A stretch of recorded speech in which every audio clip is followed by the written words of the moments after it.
नमस्कार मित्रांनो, मी उदय लाड पुन्हा एकदा स्वागत करतो आपल्या सर्वांचा आवडत्या YouTube चॅनल शेती मित्र वर व्हिडिओ पाहणाऱ्या प्रत्येक शेतकरी मित्राचे आणि कास्तकार बांधवाचे आजच्या व्हिडिओमध्ये मनापासून खूप खूप स्वागत।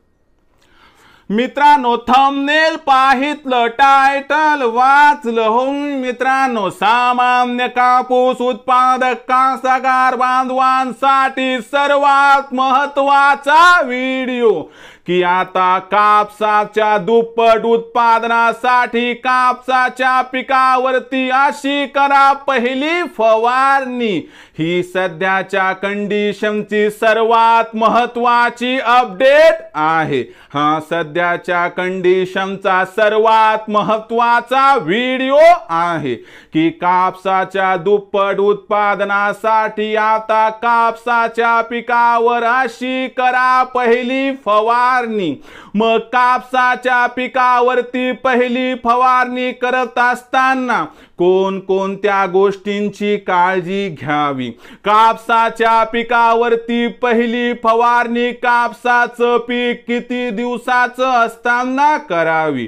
कापसाच्या पिकामध्ये पहिली फवारणी करत असताना कोणकोणत्या कीटकनाशकांचा वापर करायला पाहिजे आणि त्याच सोबत कापसाच्या पिकाची जोमदार वाढ होण्यासाठी आपण कोणत्या टॉनिकचा वापर करायला पाहिजे की ज्यामुळे यंदा आपल्याला कापसाचं दुप्पट उत्पादन घेण्यापासून कुणीही वंचित करू शकणार नाही।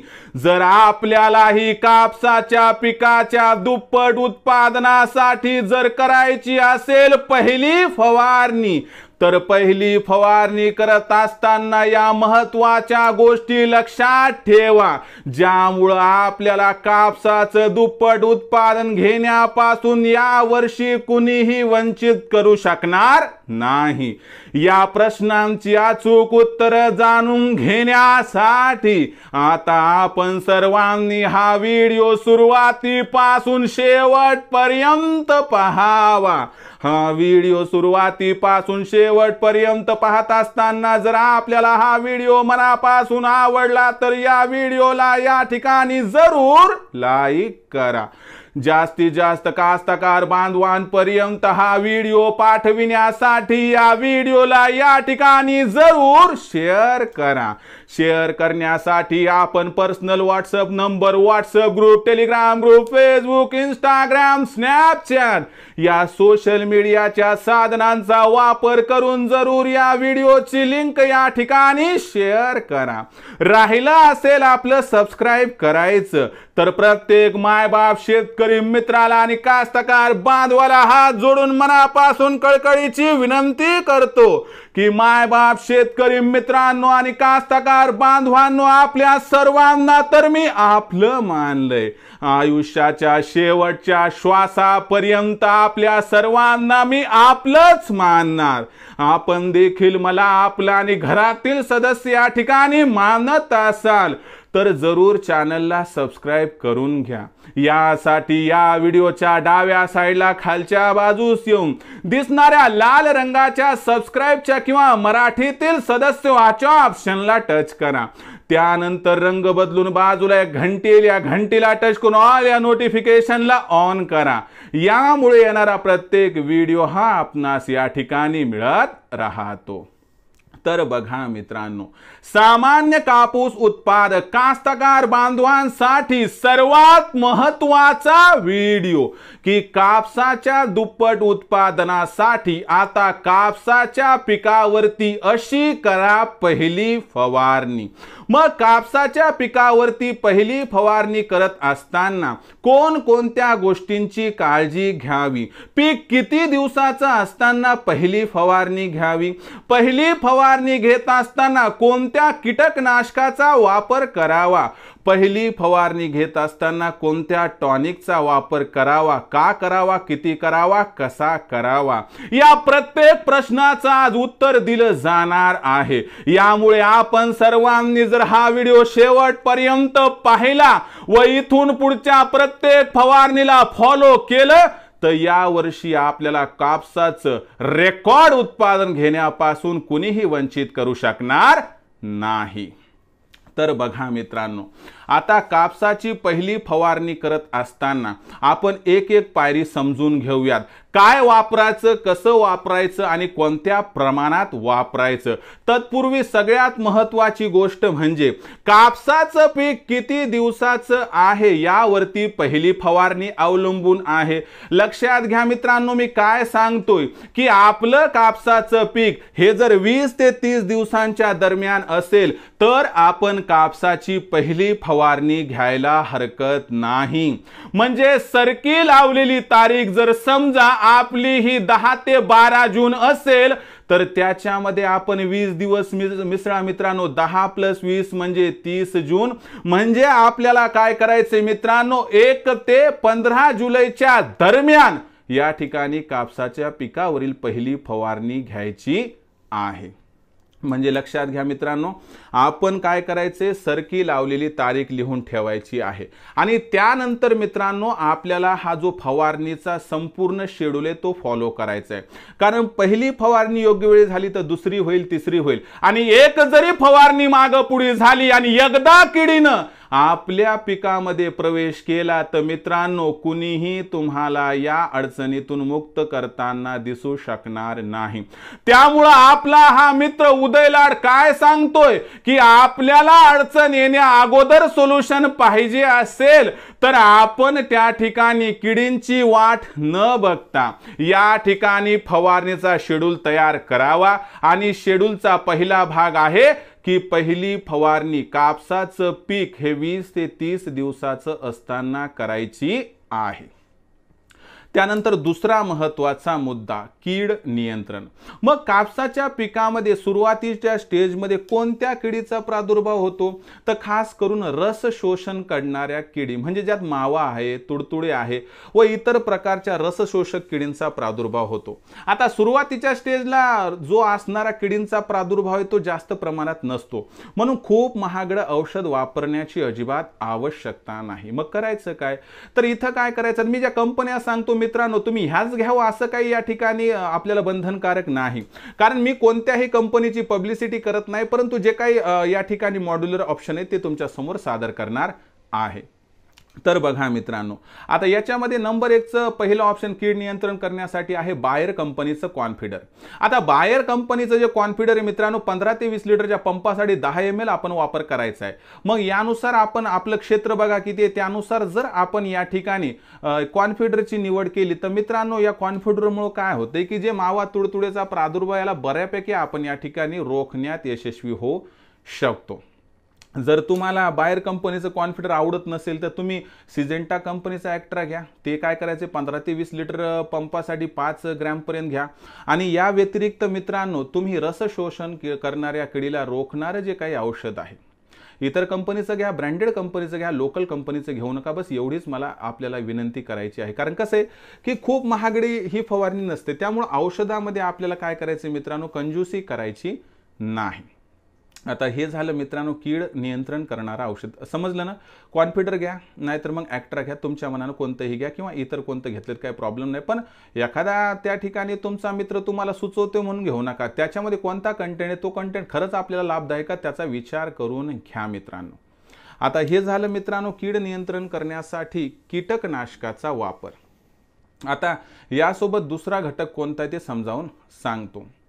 बघा मित्रांनो, कापसाच्या पिकाच्या जोमदार वाढीसाठी सगळ्यात महत्त्वाचा घटक असतो कापसाच्या त्या ठिकाणी पांढऱ्या मुळ्या। या पांढऱ्या मुळ्यांची जोपर्यंत वाढ होणार नाही तोपर्यंत जमिनीतील अन्न घटक व योग्य पद्धतीचा कंटेंट हा पिकाला मिळणार नाही, म्हणून पांढऱ्या मुळीची वाढ होणं अत्यंत महत्त्वाचं आहे। आता पांढऱ्या मुळींची वाढ व्हायची म्हटल्यावर काय द्यायचं तर ह्युमिक ॲसिड द्यायचं। मित्रांनो ह्युमिक ॲसिड बाजारात बऱ्यापैकी उपलब्ध आहे, 150-200 रुपये तुम्हाला खर्च येईल एकरासाठी। बस तुम्ही काय करा मित्रांनो, विनंती करतो की ह्युमिक ॲसिडचा वापर करा। कोणता करायचा मित्रांनो तुम्ही विचार करून करा, एक ब्रँडेड कंपनीचं घ्या कारण हे काय जास्त महागडं नसते आणि याचा रिझल्ट 100% येतो। जोपर्यंत पांढऱ्या मुळ्या मजबूत होणार नाही तोपर्यंत कापसाच्या पिकामध्ये आपल्याला म्हणावा तसा रिझल्ट वाढीमध्ये आणि उत्पादनामध्ये मिळणार नाही।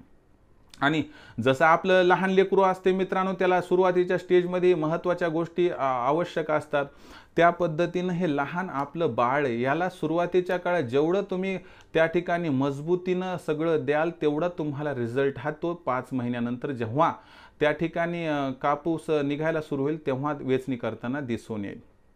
हे झालं मित्रांनो पांढऱ्या मुळ्याच्या वाढीसाठी. त्यानंतर तिसरं महत्त्वाचं या ठिकाणी आपण जर बघितलं तर काय आहे की मित्रांनो, कापसाच्या पिकाच्या वाढीसाठी कापसाच्या पिकामध्ये 19-19-19 या असणाऱ्या विद्राव्य खताचा वापर करायचा आहे. आता जमिनीतून आपण खत दिले, कोणी DAP दिले, कोणी 20-20-0-13 दिलं असेल, 10-26-26 म्हणा, पण आवश्यक असणारे घटक जर आपण जमिनीच्या माध्यमातून दिले तर ते उपलब्ध व्हायला 1.5 ते 2 महिने लागतात. तोपर्यंत मला सांगा आपण थांबू शकतो का? अजिबात नाही. मग आपल्याला काय करायचं मित्रांनो, की भविष्यातील गरजांना ओळखून वातावरणातील नायट्रोजन घेणं कापसाच्या पिकाला तेवढं काही शक्य नसते. मग ही गरज भागवण्यासाठी आपण 15 ते 20 लिटरच्या पंपाला 80 ते 100 ग्रॅमपर्यंत 19-19-19 या विद्राव्य खताचा वापर केला, म्हणजे एकरी 1 किलो. तर तुम्हाला सांगतो मित्रांनो, याच्या वापरामुळे आपल्या पिकाची जोमदार वाढ होते, जे घटक त्याला मिळत नाही ते मिळून जातात आणि त्यामुळे आपलं पीक जोमदार दिसतंय, तरतरी आलेलं दिसते आणि सरासरी ते रोगाला बळी पडत नाही. त्यासोबत मित्रांनो आता तुम्हाला ऑप्शनल आहे, काही जणांना एखाद्या टॉनिकचा वापर करायचा तर बाजारामध्ये बऱ्यापैकी टॉनिक आहे, फळफांद्या वाढण्यासाठी त्या टॉनिकचाही आपण वापर करू शकतात. कोणतं वापरावं ज्याची त्याची इच्छा आहे मित्रांनो, त्या पद्धतीनं आपण वापरा. म्हणजे कॉम्बिनेशन तुम्हाला परत सांगतो, कीड नियंत्रणासाठी बायर कंपनीचं कॉन्फिडर घ्या अथवा त्या ठिकाणी सिजेंटा कंपनीचं ॲक्ट्रा किंवा इतर कोणत्याही प्रकारचं मावा आणि तुडतुडे म्हणजे रसशोषक किडीला रोखणारं औषध घ्या.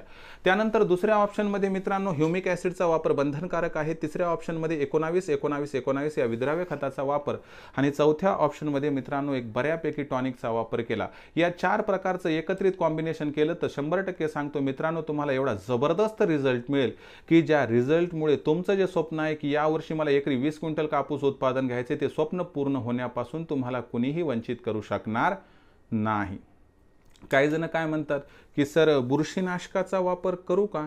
तर लक्षात घ्या, आपल्या जमिनीवरती अवलंबून आहे. पाणी हे मागच्या खूप दिवसापासून कंटिन्युअस चालू आहे. तुमच्या असणाऱ्या शेतामध्ये सूर्यप्रकाश दिसलाच नाही आणि आपण जमिनीमध्ये जर त्या ठिकाणी पाय टाकला तर पाय आतमध्ये कंटिन्युअस रोवल्या जात आहे किंवा आतमध्ये जात आहे, तर त्या प्रसंगी आपण बुरशीनाशकाचा एक्स्ट्रा कंटेंट देऊन म्हणजे साफ किंवा रोकोपैकी कोणतेही वापरलं तर काही प्रॉब्लेम नाही. पण हे ज्याच्या त्याच्या जमिनीच्या पोतावर अवलंबून आहे. तर मित्रांनो अशा पद्धतीनं कापसाच्या पिकामध्ये जर पहिली फवारणी केली तर मला वाटतंय की भविष्यामध्ये विक्रमी उत्पादनाच्या मार्गाच्या दिशेने आपण मार्गक्रमण करू. मित्रांनो या असणाऱ्या पहिल्या फवारणीबद्दल तुमच्या मनात काही अडचणी असतील तर कमेंट सेक्शनमध्ये नक्की लिहून कळवा. येणाऱ्या व्हिडिओच्या माध्यमातून सोल्युशन देत राहील. त्याचबरोबर मित्रांनो कापसाच्या पिकातील दुसरी, तिसरी, चौथी आणि 5वी फवारणी कधी आणि कोणत्या औषधाचा वापर करून करावी, कापसाला खताचा दुसरा, तिसरा डोस कधी आणि कसा द्यावा, या प्रत्येक प्रश्नांचं उत्तर किंवा या प्रत्येक बाबतीत लेटेस्ट अपडेट तुम्हाला अडचण येण्यापूर्वी पाहिजे असेल तर लगेच मित्रांनो सबस्क्राईब करून घ्या आपलं आवडतं यूट्यूब चॅनल शेती मित्र. मित्रांनो हा व्हिडिओ मला वाटते की तुम्हाला मनापासून आवडला आहे. आवडला ना? तर मग एक लाईक करा. जास्तीत जास्त कास्तकार बांधवांपर्यंत हा व्हिडिओ पाठविण्यासाठी आपण शेअर करायलाच हवं.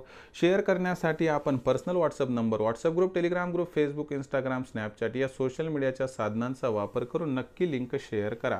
राहिलं असेल आपलं सबस्क्राईब करायचं तर प्रत्येक मायबाप शेतकरी मित्राला आणि कास्तकार बांधवाला हात जोडून मनापासून कळकळीची विनंती करतो. मायबाप शेतकरी मित्रांनो आणि कास्तकार बांधवांनो आपल्या सर्वांना तर मी आपलं मानले. आयुष्याच्या शेवटच्या श्वासापर्यंत आपल्या सर्वांना मी आपलंच मानणार. आपण देखील मला आपलं आणि घरातील सदस्य या ठिकाणी मानत असाल तर चॅनलला जरूर सबस्क्राईब करून घ्या. यासाठी या व्हिडिओच्या डाव्या साईडला खालच्या बाजूस येऊन दिसणाऱ्या लाल रंगाच्या सबस्क्राईबच्या किंवा मराठीतील सदस्य व्हाच्या ऑप्शनला टच करा.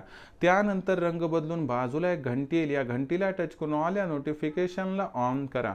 यामुळे येणारा प्रत्येक व्हिडिओ हा आपणास या ठिकाणी मिळत राहतो. तर मित्रांनो अशाच एका नवीन व्हिडिओसह मी आपला मित्र उदय लाड आपल्या सर्वांच्या आवडत्या यूट्यूब चॅनल शेती मित्रवर मिळत राहील. तोपर्यंत माझ्या प्रत्येक शेतकरी मित्राचे आणि कास्तकार बांधवाचे आजच्या व्हिडिओमध्ये मनापासून खूप खूप आभार.